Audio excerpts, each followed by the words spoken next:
In today's video, I'm going to teach you how to connect Harpa AI to a custom webhook in make.com. We're going to set up a simple connection between these two tools so Harpa AI can send data directly into your make.com scenario. This is a useful workflow if you want to automate actions, pass information between apps, or trigger a process the moment something happens inside Harpa AI. The setup is straightforward, and once it's connected, you can reuse the same approach in other automations as well. First, go into your make.com scenario and create a custom webhook module. This webhook acts like a unique receiving endpoint for your automation.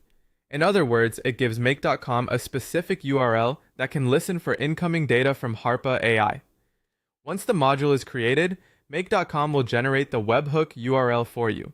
Copy that URL carefully because this is what you'll use in the next part of the setup. It's a good idea to make sure you copy the full link exactly as shown so the connection works properly.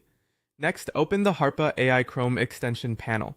If you already have your custom command or automation workflow ready, go into that area so you can edit the steps. If not, just navigate to the workflow where you want this webhook action to happen.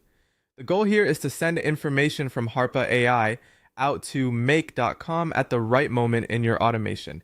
Inside your Harpa AI custom command or automation workflow, add a webhook step. This step is what allows Harpa AI to send data externally. Think of it as the handoff point between Harpa AI and make.com.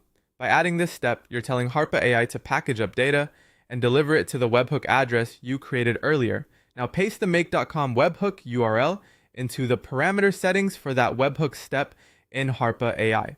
This tells Harpa AI exactly where to send the data.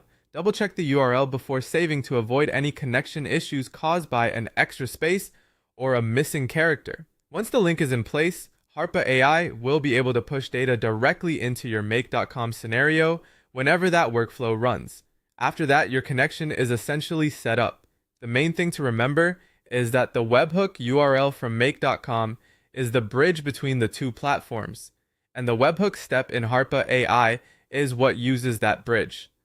If everything is entered correctly, your automation is ready to pass data from Harpa AI into make.com smoothly and reliably.